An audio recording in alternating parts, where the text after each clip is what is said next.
with a Black Lives Matter thumbnail, like they do with a Blue Lives Matter thumbnail. So I'm just saying. All right, so that's it. So Drew Nickell, my guest today, knows a bit about that censorship to the extent of canceling, because he has been canceled. We've done a show on this by Twitter, LinkedIn, and Facebook. Facebook, yeah. Yes. But we may touch on that, Drew, if you'd like. Welcome to the show again. Well, a couple of observations. First of all, the reason why they're rejecting all your attempts at a thumbnail is because they're demanding your pretty personage to be the thumbnail. Oh, that is so sweet. But actually, my client is much more beautiful than I am, and much more photogenic. So I would upload her, not me. And then the other thing is about your love of music you were talking about earlier. I think I can cure that if you'll just listen to a song, and I'll cure anyone's love of music. Oh, no. But I digress. Okay, yeah, well, sometimes, yes, you do sometimes. But anyway, I'm just kidding. Hey, great to have you on. Great to have you on. Thank you for making the time. And happy birthday to Mariella, your beautiful wife, my dear friend, and to you this month. Yes, she is, her birthday comes 10 days before mine.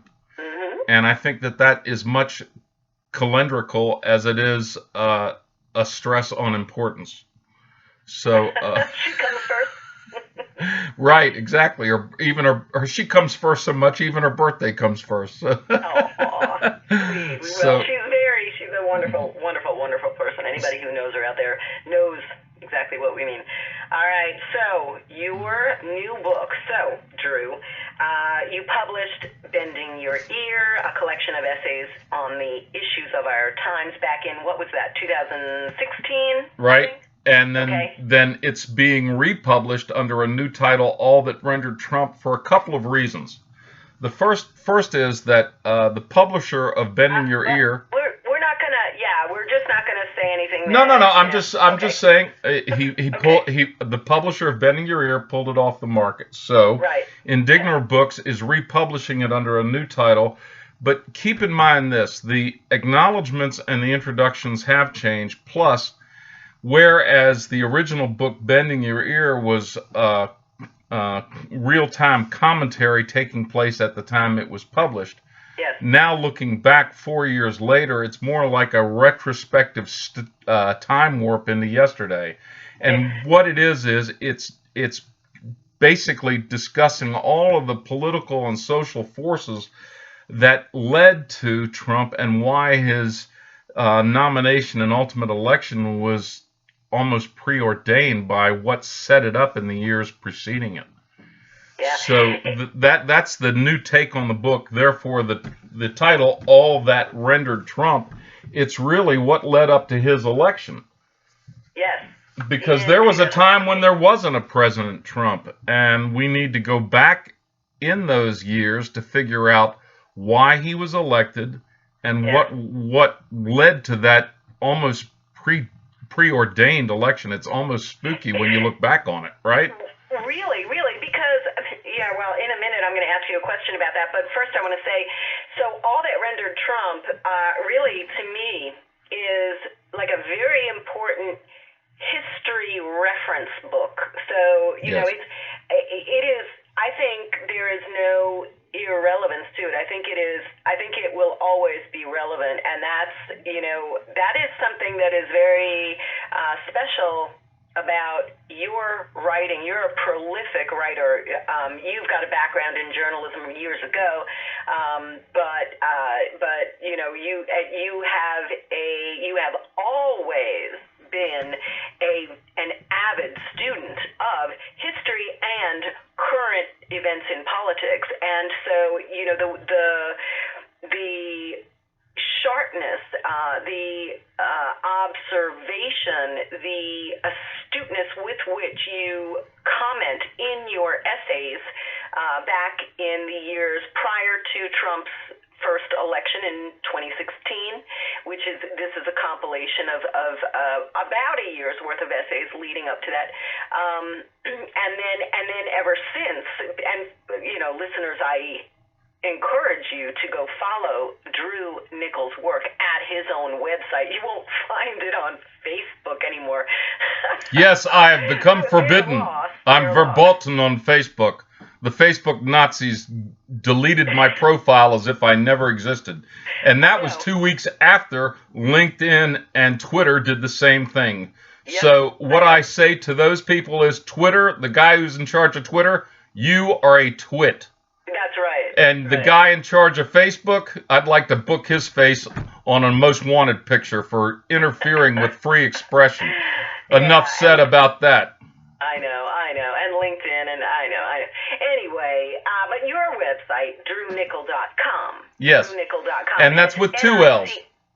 I'm sorry, what? Go ahead. That's with two L's. Go ahead. You were on the right track. I was just going to spell it.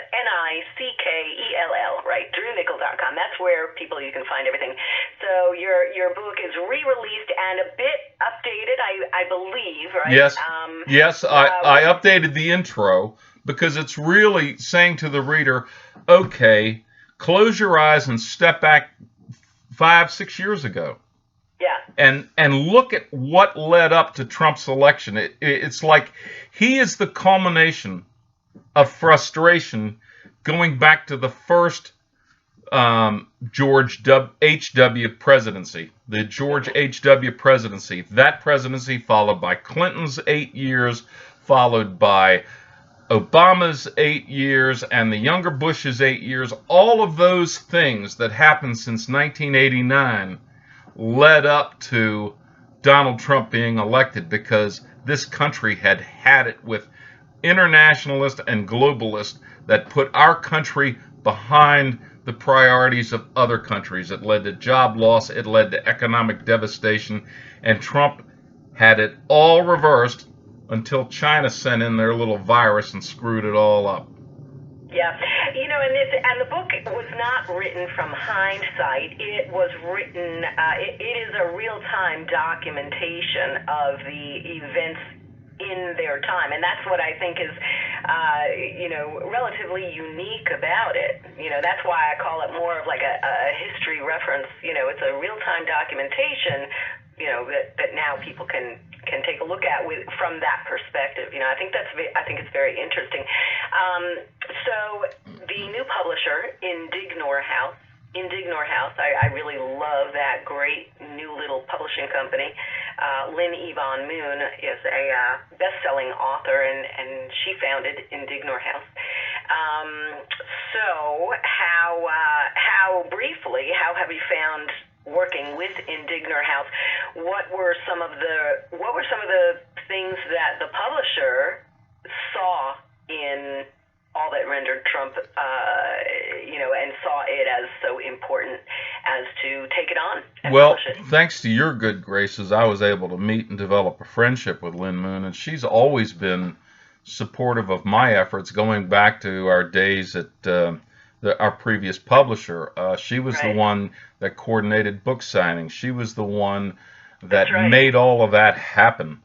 And I'm lucky that now that she's found her own publishing company, that she chose to feature my work. And it's not going to end with All That Rendered Trump, because this very week a new book under my name is coming out, and that is a novel. It has nothing to do with politics. People will be surprised about that.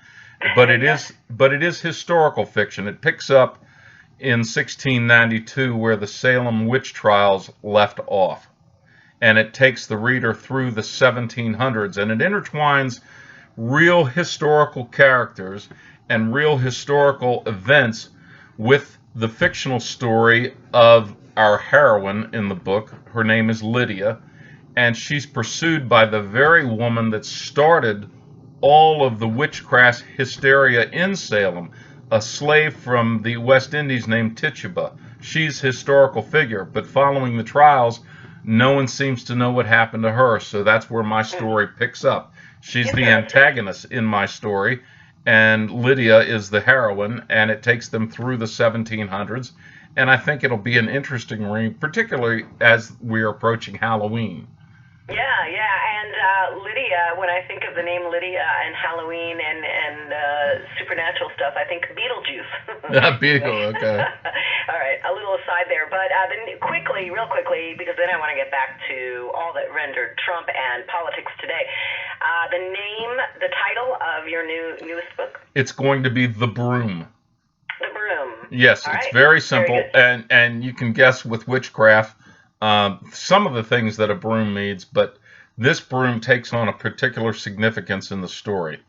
Mm-hmm. Okay, excellent. All right, and people can go to Indignor House website and find these probably, or you can find them on Amazon, or go to drewnickell.com.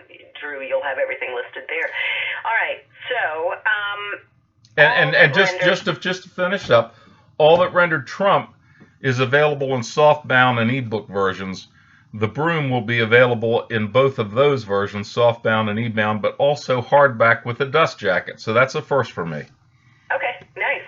Very nice. All right, cool. So, who was your guy in the primary in 2016 leading up to that election? Was it Trump or was it somebody else? I'll tell you, I had my ideas because they were banding about a lot of mentions. This person was going to run and this person was going to try it again and this person was going to run. And I'm like, oh boy, they're setting us up for another go along with milquetoast, bland, blah, Republican who'd rather kiss the fanny of a Democrat than criticize, the Democrat, i.e. Mitt Romney. Right. I mean, could the guy have done any more to elect Obama a second time than by running himself? Mitt is a twit, but we'll get past that. No, I thought at very first, because I was watching Fox News in the morning, and every so often they'd have on Donald Trump and they'd ask him the question, are you going to run for president? And he'd kind of tease along, well, I'm thinking about it.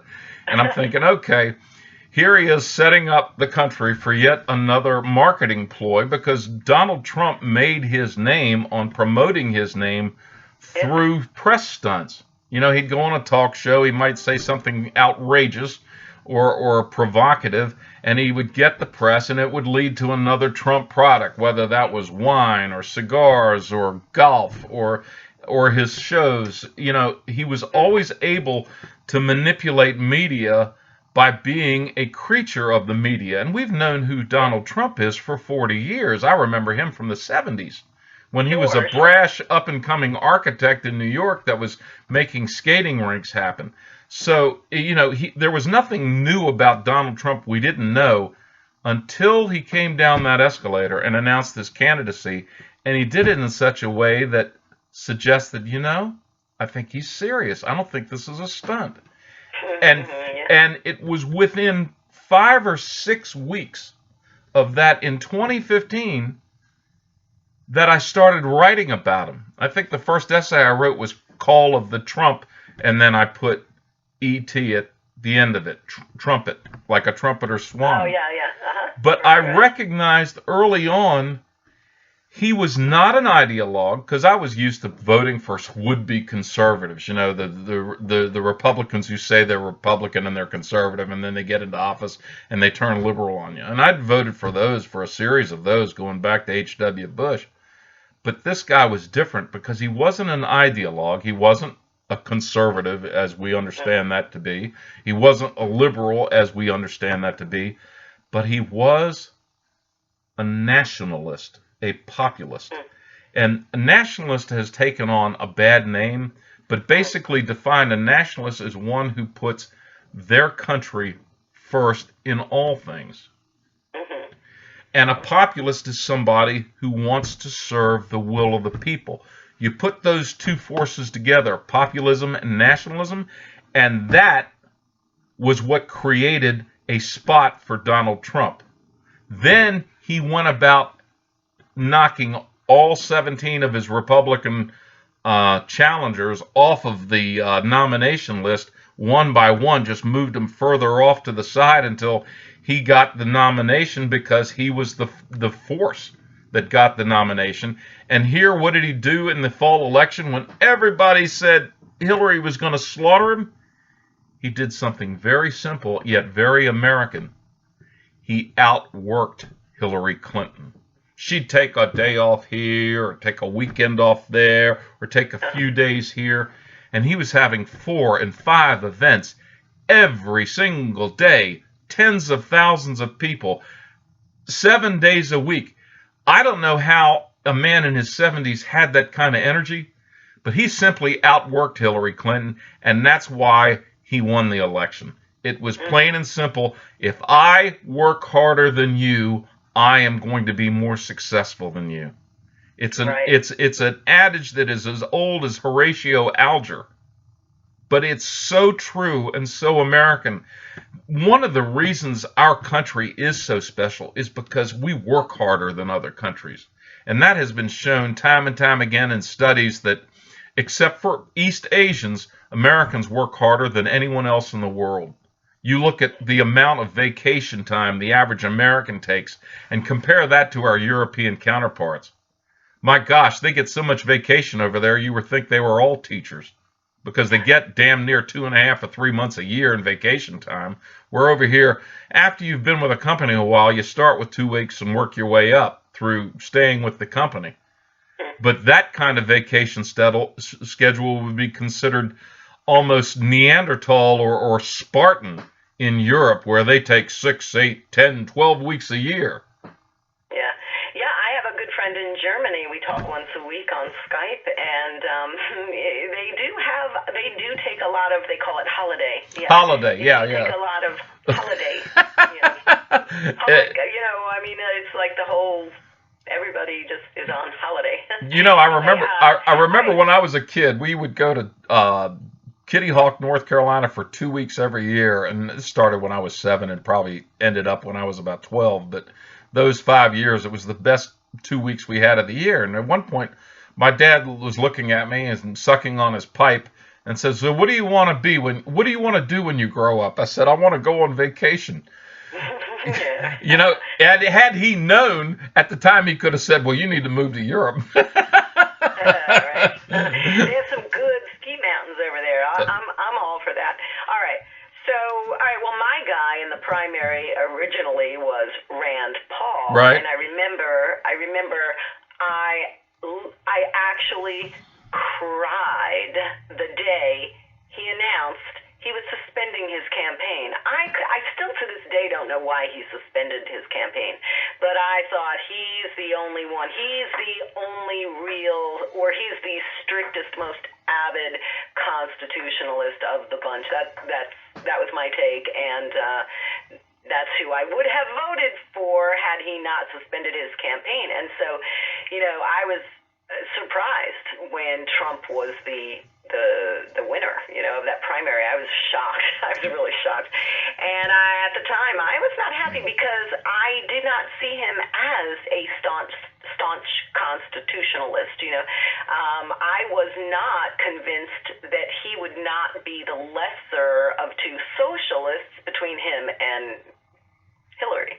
And so I voted for him, thinking that they both had, Hillary the clear socialist, crazy, whatever. I don't like to name call, but socialist. Okay, she was a socialist. So, and I knew that, and I was just hoping that Trump would be the more real American, And it turns out, I'm so I voted for him, and I am not displeased. And Nora, you just touched on something, and I'm not sure you meant to. You voted for Trump in 2016, albeit you voted for him, but it was with a question mark in your mind. Now think about everybody who voted as you did, not sure that he would turn out to be what they would hope he would be. Right. Now, 4 years later, every one of those voters are going to vote for Trump, plus a whole lot of more people that didn't vote for Trump. I hope so. And if you just take those, if it's a legitimate election, he can't lose. But with all of the deceit and mass mailing of ballots and everything else, I'm not sure the American people are going to have faith in the results, because the Democrats, as they often do, when they can't win, they change the rules. So all of a sudden, it's a mass mail out of ballots. Right. And who knows who is filling those out and sending them back in? They're not verifying signatures. So Nora, there's nothing to keep me from going to where you live, going in your mailbox, taking out a mass mail ballot, signing your name to it, and sending that in. And no one would ever know. My mailbox key, except my mailbox well, key. okay, in your case, right. But you understand the problem with mass mailing of ballots. This is not an absentee ballot situation where you have to substantiate your identity in order to get the ballot in the first place. This is states mailing out tens of thousands of ballots to God knows who. I'm sure my father will get one in his old mailbox in Croatan Beach, and he's been dead for 7 years. But there's nothing to keep me from going over there, grabbing his ballot and sending it in, and that's the problem with these mail-outs. Right. And I think that any of us, and there are many, many, many of us who, who think about these things, realized right off, how many things they are setting in motion to be a potential, how many things they've been setting in motion to potentially go wrong so that they can scream, foul if something goes wrong. Oh, no, well, there was this mess up or that mess up or this glitch or this hanging Chad. Now, Nora, I know that you were probably a little girl during Bush versus Gore, and you probably didn't remember because you were probably a very young child. But that was 20 years ago. That long ago. That was 20 years ago, so I'm sure you were a young girl at the time. Well, younger. But I was trying to pay you a compliment, my dear lady, but anyway. Bush versus Gore tied up the election until the week before Christmas. And that one, it came down to Florida, and they had to manually count every single punch card. That was the technology of the time. Right. And it turned out that Bush won Florida by about 600 votes.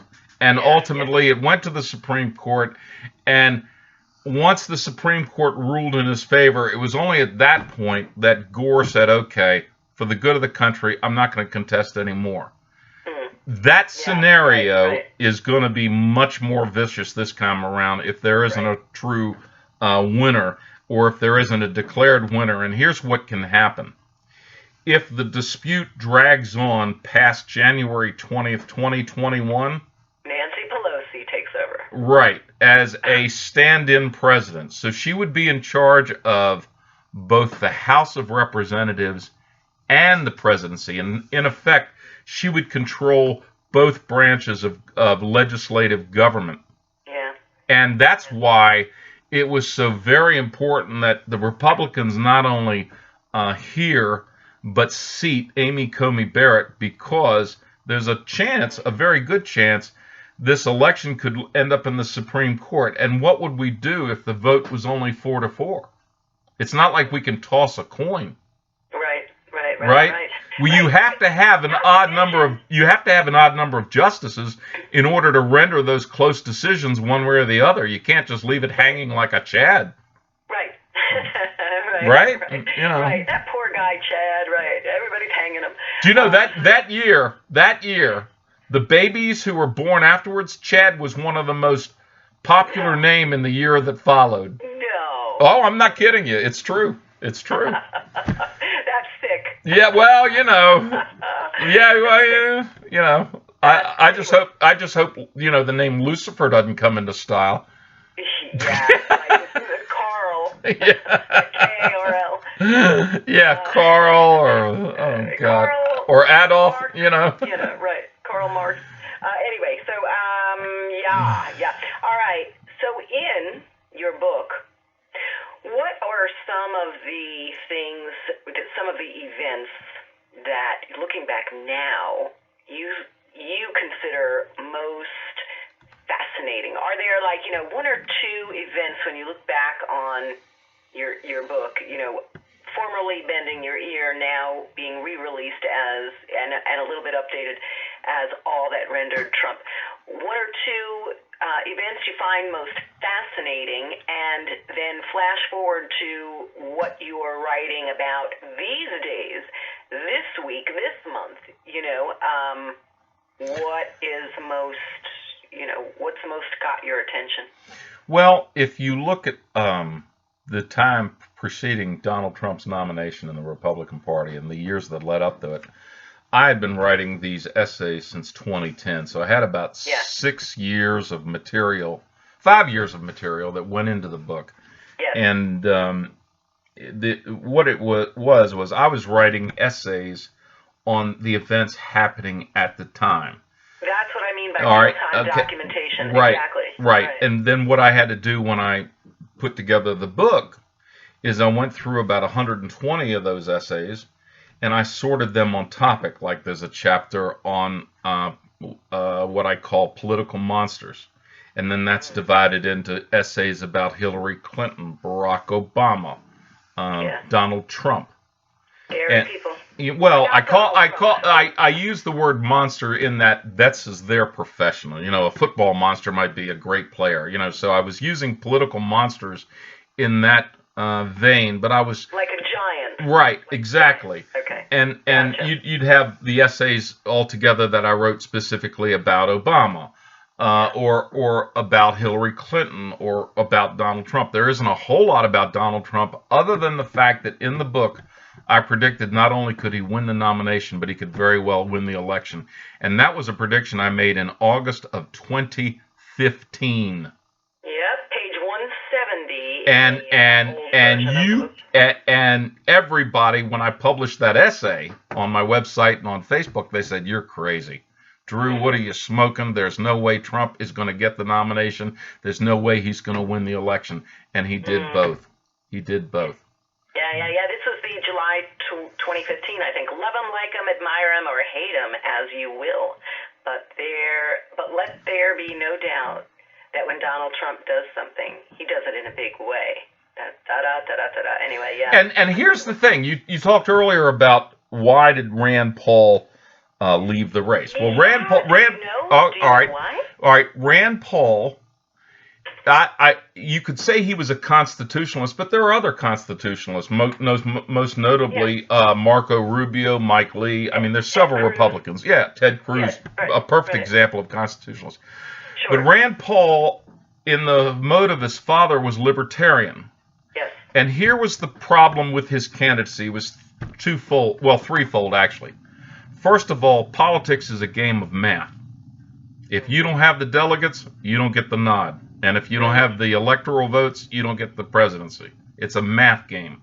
Yeah. Number two, the problem with a libertarian candidate is that if a libertarian candidate goes as third party on a ballot, they're just going to end up defeating the Republican because more Republicans vote libertarian than do Democrats. So once you have a third candidate in a race between a Republican and a Democrat, it hurts the Republican.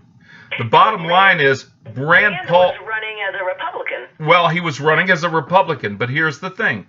It's money, it's math, the votes, but it's also math and the money. The magic to Trump's candidacy, for the first time in 2 centuries, we had a candidate who could run on his own financial assets. He didn't have to take contributions from big contributors like past president. And more importantly, he didn't owe anybody. Rand Paul is a good man, and Rand Paul is a statesman. But the problem with Rand Paul is the same problem with his father. They would never get enough financial support to run a campaign in the long run because it takes money. It takes a lot of money. Somebody once said, "Hey, Drew, why don't you run for Congress?" And I said, "Yeah, well, I'm only about 10 million short of that job." I mean, it takes a tremendous amount of money. That's the ugly side to it. And fortunately, it took a guy like Donald Trump, who already had billions, to be able to pull that off without having to A, owe anybody, and B, get rich from the presidency. Think about it. He's the first president we've had in 40 years that is going to end up poorer coming out of office than when he went into office, because he's foregone his salary and he's curtailed his business activities to the point where his children, who are running the Trump Corporation, they can't do any deals outside the country because of how it would appear.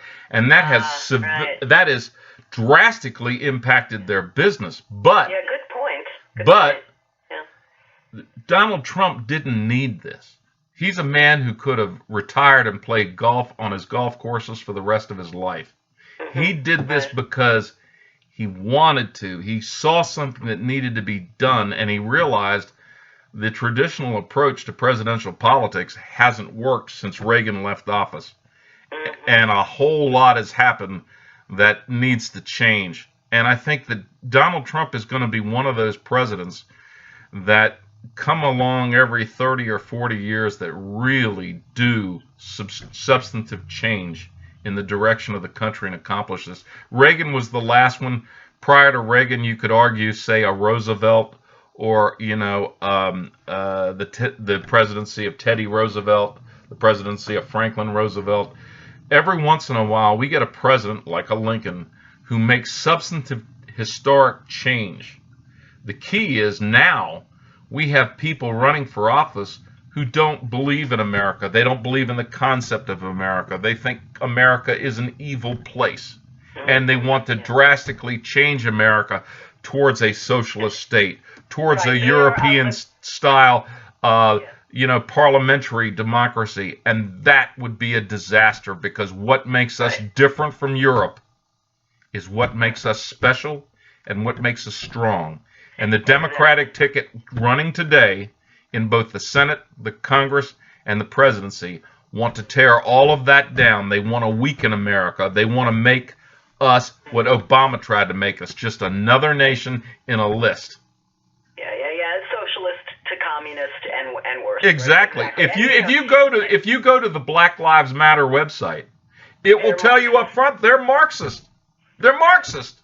And the problem is people today under 40 haven't been educated into realizing how evil and how bad Marxism is. How it destroys countries, how it destroys cultures, how it destroys economies, and it has never worked. Every single time it's been tried, it's a disaster. Well, see, I always, for years combat that whole, socialism doesn't work, or communism doesn't work, or whatever doesn't work, with, oh, wait a minute, no, that is too easy for them to refute. Oh, yes, it works. Socialism works. It works for the takers. It works for the people it benefits. So we can't argue socialism doesn't work. What it really comes down to, but who does? But you have to. Unfair. You have to ask yourself, who does it benefit? Because at the end of the day, what socialism, ultimately communism, does, it basically broadens poverty to everyone, and only the people in political power are given wealth. Right. It's basically, you're always going to have the poor, and we can argue that maybe 15 to 20% of Americans are in the definition of poor. You introduce socialism, and now all of a sudden that is 95% are poor. Yeah. It's spreading misery across. It's spreading misery around. That's what it is. It is. I know. You know that. I know that.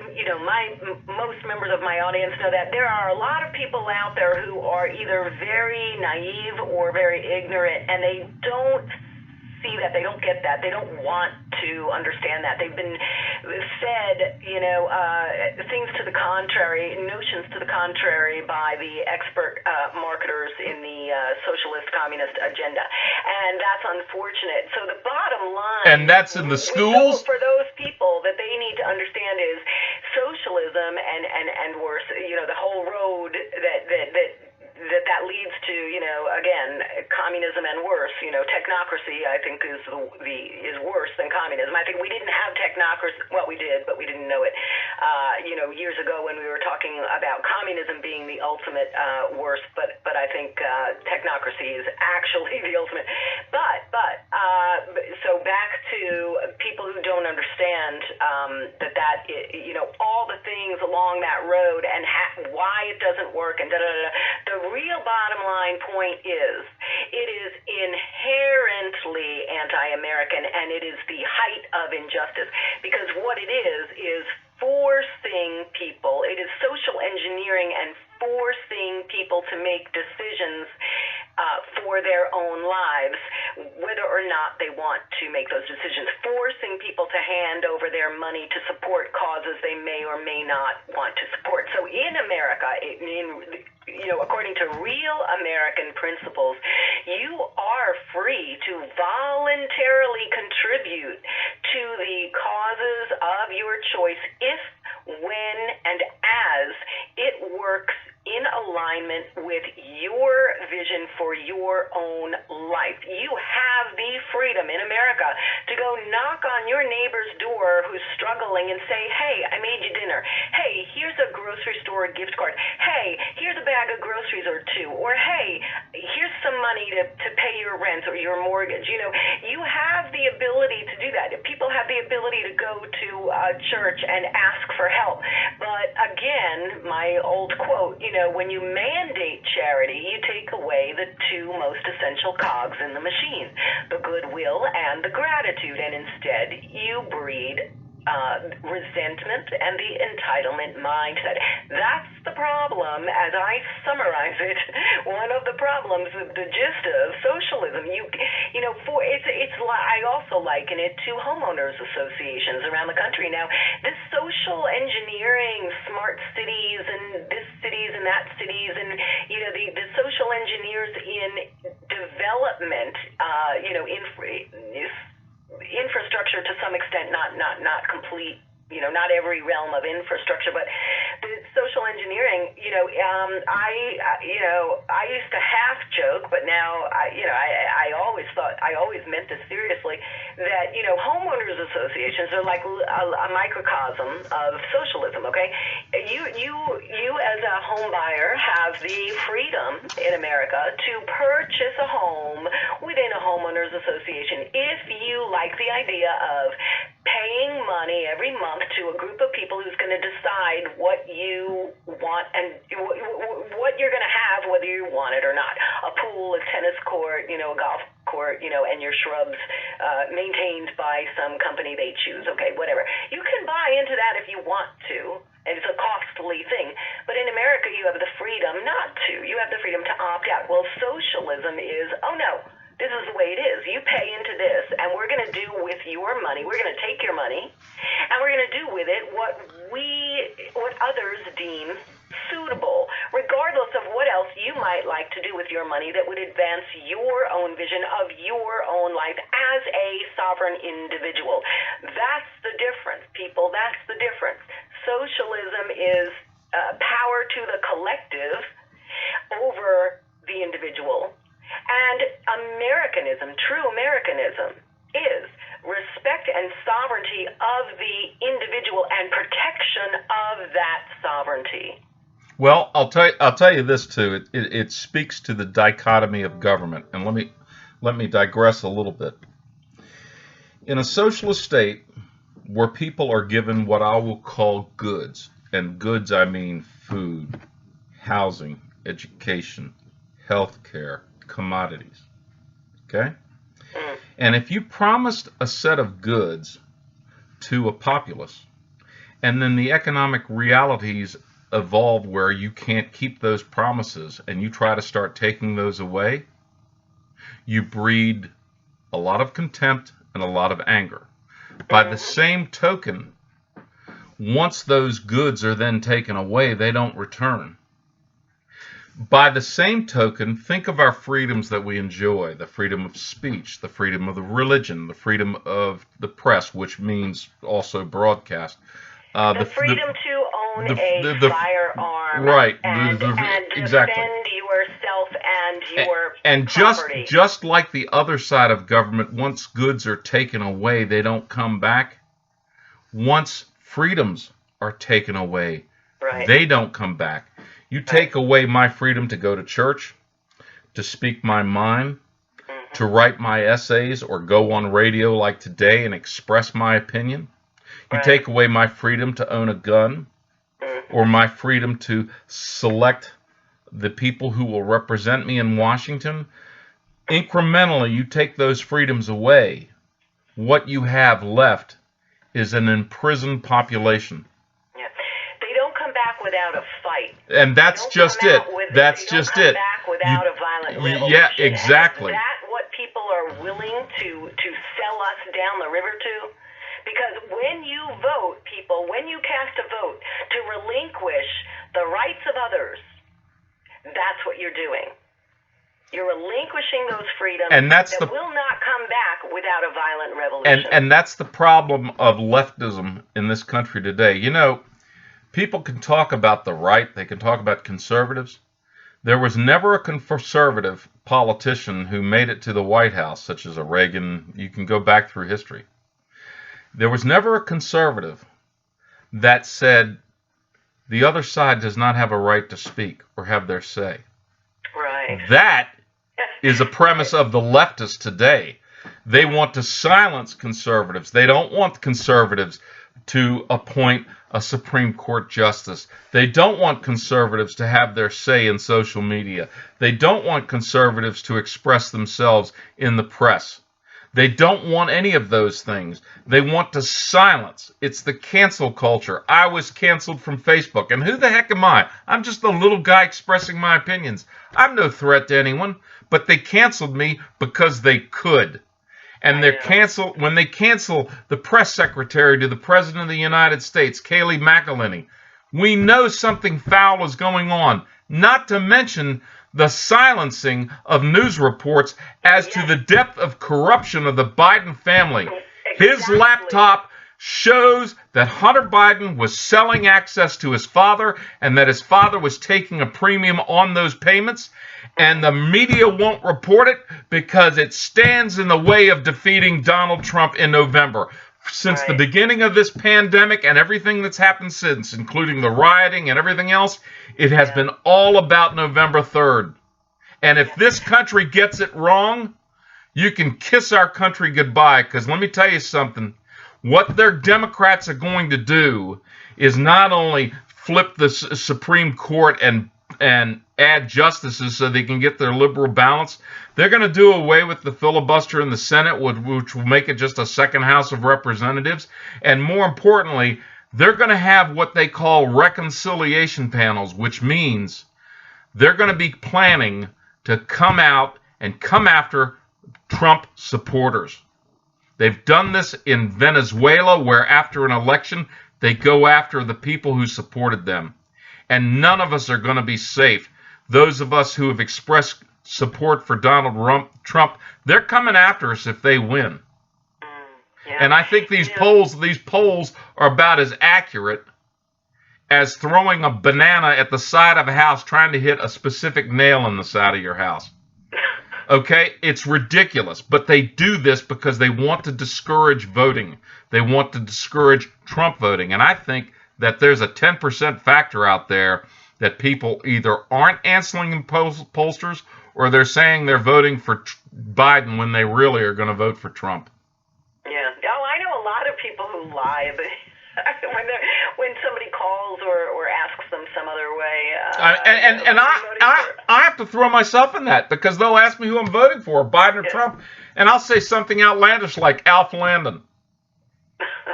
Who was a candidate in the 30s. I don't give them answers. So what do I count as? I count as the undecided. Right. Give me a break. Yeah, or unresponsive. Polls, I have never, ever, since I was a little kid, understood why anybody bothers with polls at all like that. It's an industry. It's an industry. If I have a major poll and you're a candidate, you're going to give me a lot of money to poll for you. Yeah.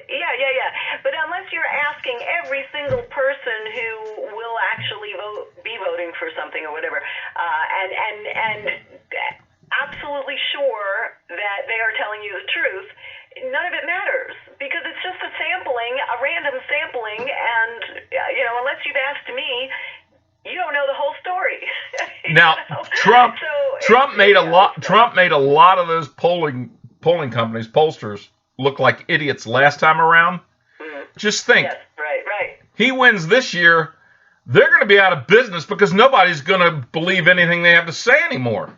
Yeah. You know, I mean, really, it's kind of like if I keep promising you every single year, Nora, that the Super Bowl is going to be won by the Baltimore Colts, who don't exist anymore.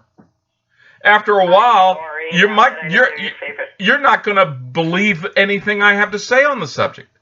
And it's the same thing with these pollsters. They're going to keep hammering us into our head. Biden has already won the election. There's no way Trump can win. There's no road to victory. There's no road to 270. All the crap they said last time, they're going to say it this time. He's going to win, and there's going to be a lot of tears and a lot of, oh, it must be Russia throwing the election again. Yeah. It's really pathetic. It's really pathetic. And here's what it comes down to.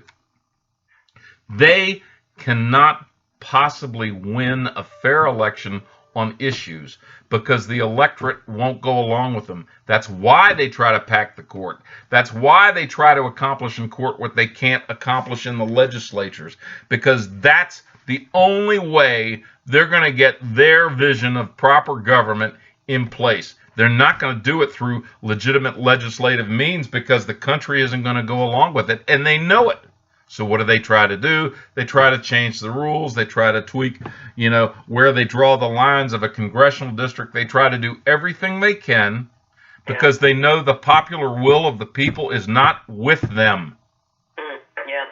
Well, I've been saying for a long time, going back to when Mr. Obama was elected, that I think it's going to have to come to national divorce, splitting the country in half. Oh, we're already split. We're already split, Nora. The problem is, the idea about people moving, that should have happened 60 years ago. It's too late now. You've got too many Trump supporters in the Northeast where socialism would be strong, and you got too many conservatives out in California who would not be willing to move back, to another area of the country. It's too late for that. What we have to do is here's what we can do.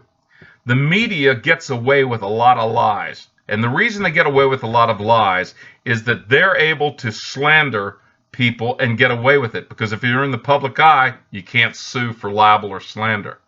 That is what needs to change, because that's the only thing that's going to clean up the media and make them responsible again. Well, if they're subject to litigation based on lies, then maybe, just maybe, they won't lie to the degree that they do.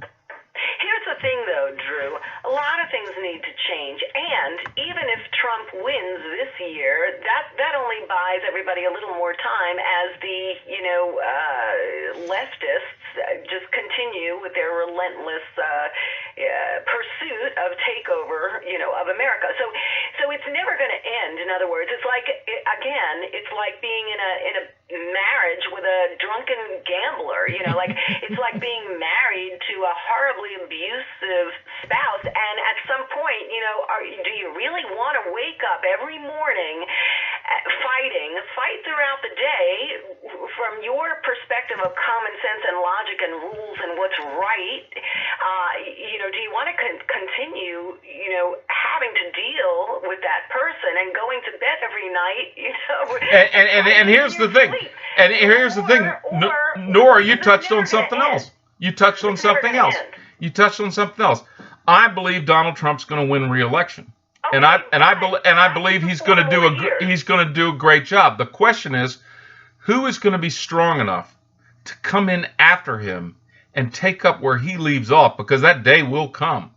Yeah. There is a finite on the Trump presidency, and it's January 20th, 2025. Right. So who is going to take his place? Is it going to be a Mike Pence, or is it going to be somebody else? I don't know.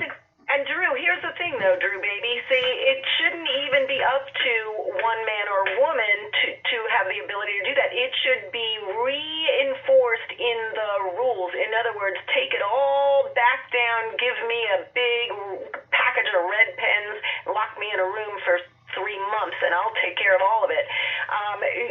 Just go back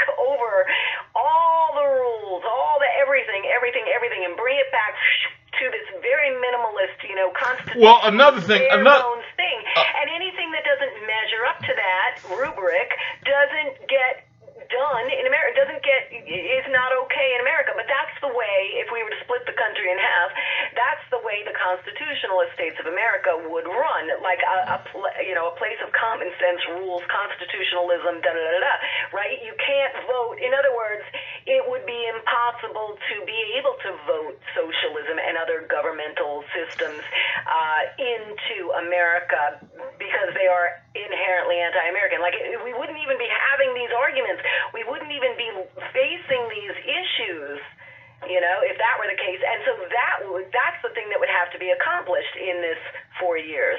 Well, but here's the other thing. There's a lot that can be done short of shifting masses of people around the country to be more ideological neighbor. What I'm saying is there's things we need to do constitutionally that I think can happen if Trump wins the election and if the Republicans flip the House somehow and keep the Senate. For instance, one of the things that they can do is they can put in term limits. We have them on the president. If they would limit senators to 2 terms, and if they would limit congressmen to 3 terms, so that we would get back to the idea of a citizen legislature. The other thing we can do is we can give a president, Democrat, Republican, what have you, line item veto power like governors have, because if we did that, then we could address things like national debt and deficit if the president could go through an appropriation bill and scratch out the ridiculous things like, $500,000 to study the sex life of a darter snail. But see, none of it should be left up to subjectivism in any way. It's got to all it's got to align with pro-American tenets and principles and values. Or if it doesn't even get a look. It doesn't even get on the table. So we got to go. Drew Nickell, we're going to wrap it up. If people get over to www.drewnickell.com, Nickell. Check out his newly released book by Indignor House, All That Rendered Trump, and go follow his work and keep up. And Drew, thank you so much for joining us again today. Thank you so much, and don't forget to look for the Broom. That'll be coming out in a week. And thank you so much, Nora Firestone, for everything you've done for me personally and for bringing me on the show. It's a pleasure to talk to you. My pleasure, baby. All right. Join me again here on Freedom 1110 WKQA next time. Until then, remember, you're amazing. Now, go be yourself.